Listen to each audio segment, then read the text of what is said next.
On the podcast, National's latest welfare crackdown hits young people, and it hits them hard. From 2026, if you're 18 or 19 and your parents earn over 65K, you're out of luck. No job seeker, no emergency benefit. Doesn't matter if you're broke, your parents earn too much, but 65K is nothing.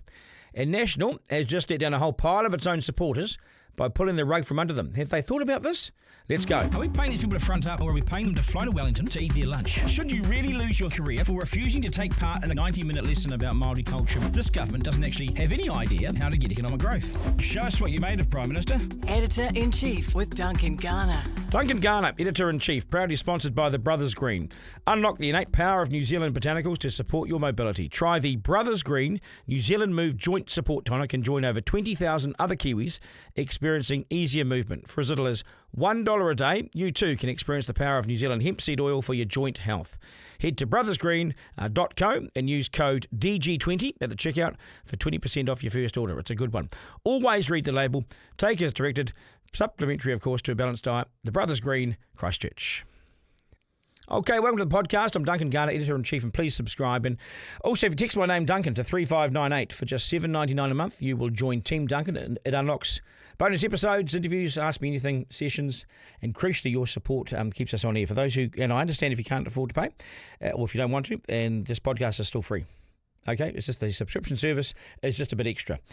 Okay, I asked you a question yesterday and I've had a massive response. I'll deal with that on Friday's exclusive subscriber episode. But first, I would not allow one teenager to leave school and sign up to welfare. Like Australia, no chance.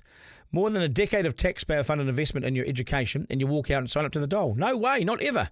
Not at any stage. What an abject failure of the schooling system. You have these people for 13 years and they go on welfare immediately after they leave that 13 years? Never allow it as an option. But we've got to create pathways to jobs. More schools need to be more relevant, more practical, more hands-on, more linked to the real world. Then watch these boys especially take off. Never make welfare an option. Never. Work's the only way. But National's plan, no dole if your parents earn over 65K, is a howler. It punishes the middle class, the very ones who likely voted National into office. What a letdown. Let me tell you something. 65K in 2025 is not rich. It barely keeps the lights on in most Kiwi homes. And this is who National's targeting, their own voters. At the same time, 27,000 Pacific Island workers are flying in this year to fill seasonal jobs. Vital workers? Sure. But let's be honest, these are entry-level roles that once went to Kiwi teenagers.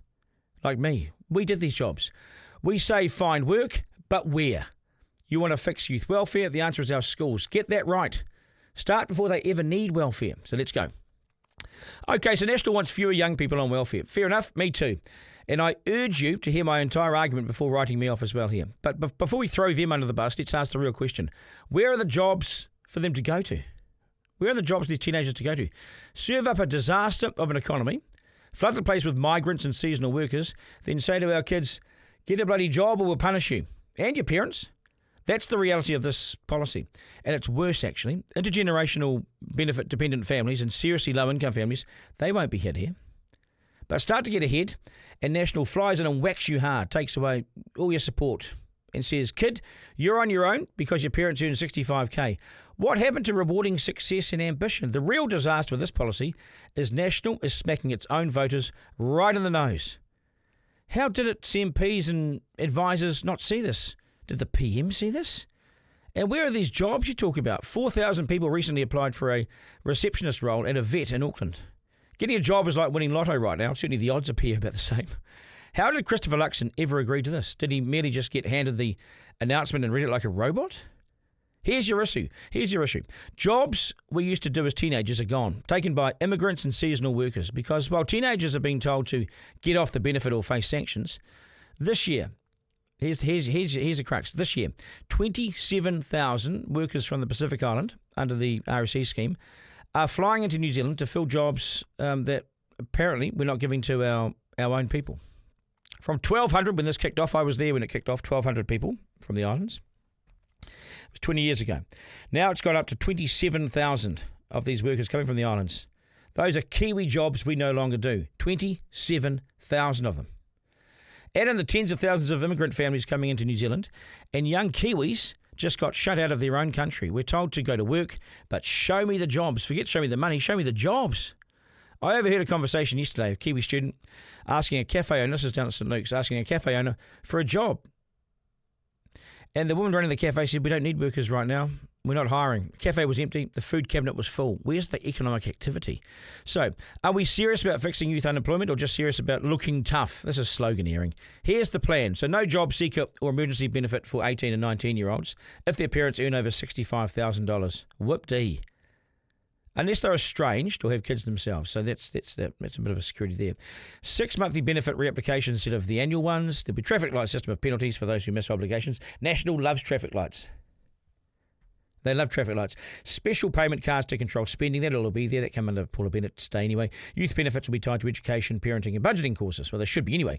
It's strict and it's sharp and it's Jenny Shipley and Paula Bennett and drag combined.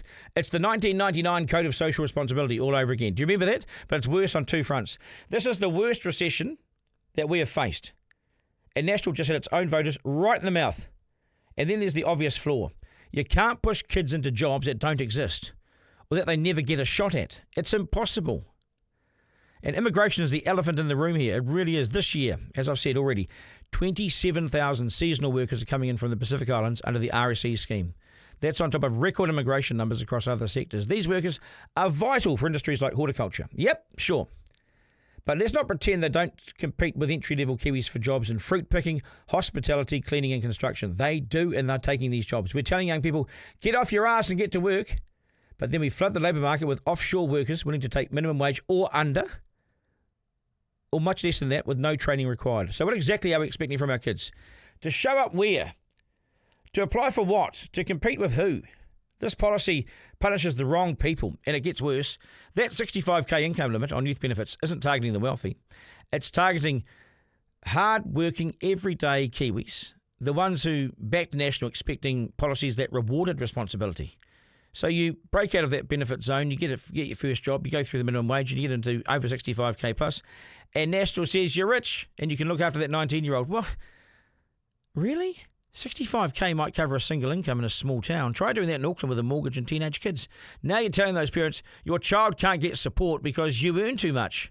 So you'll have to cover their rent, their job search, their food. Good luck. This isn't welfare reform. It's a slap in the face to the middle class who work. These are Nationals voters. The sooner they bail from this policy, the better. But they've nailed their colours to this one. All of this could be avoided if we actually fix the root problem: school. Now I know Erica Stanford's trying to fix this, but this takes years, not months.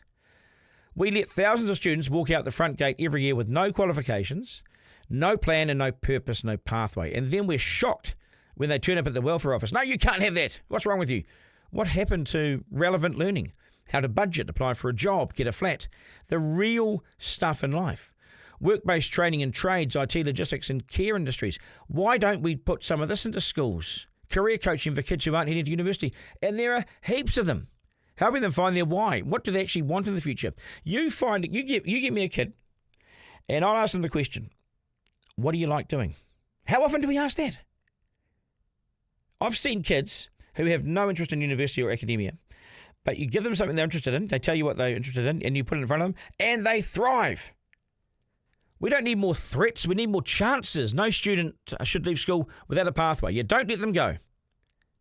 No job, no course, no leave school. Simple as that. Really simple. Here's what this looks like to a young Kiwi right now.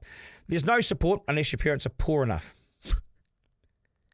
So if your parents are really poor, like dirt poor, benefit-dependent families, intergenerational, they will not be touched by this policy.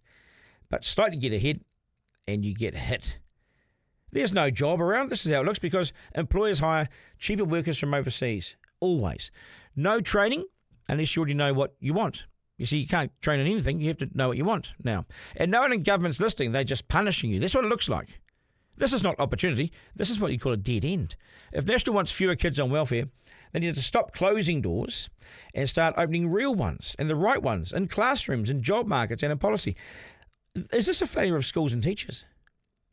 We put these kids in front of these teachers for years and years, and they leave with what? No kid should leave school without a pathway.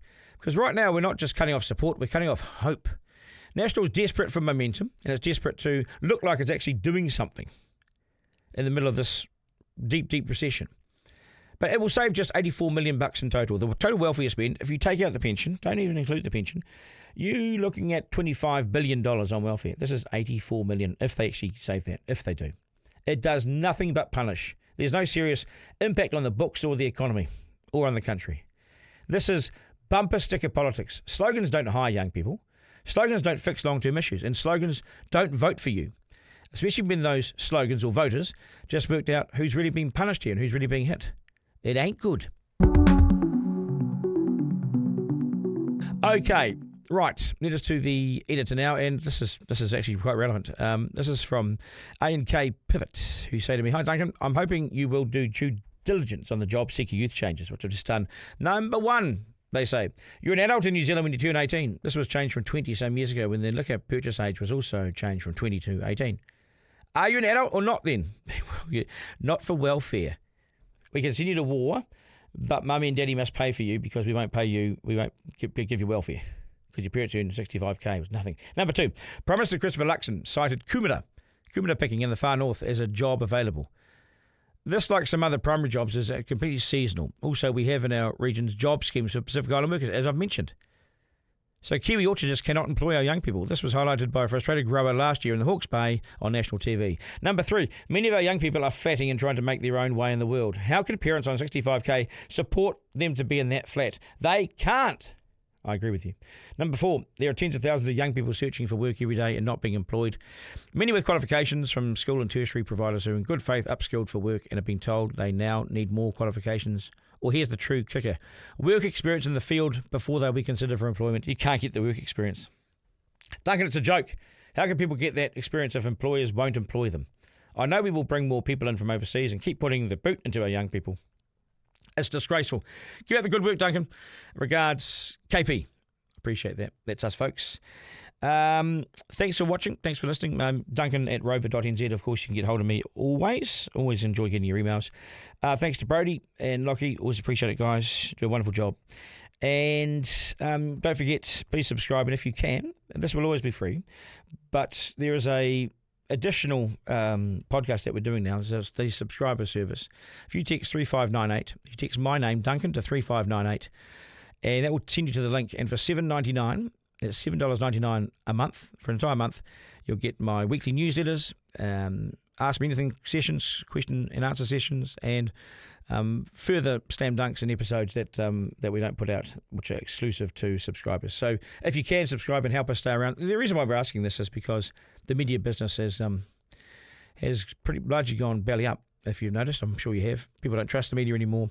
So I've set up this podcast as something I hope you can trust, and we go straight down the middle and tell it like it is.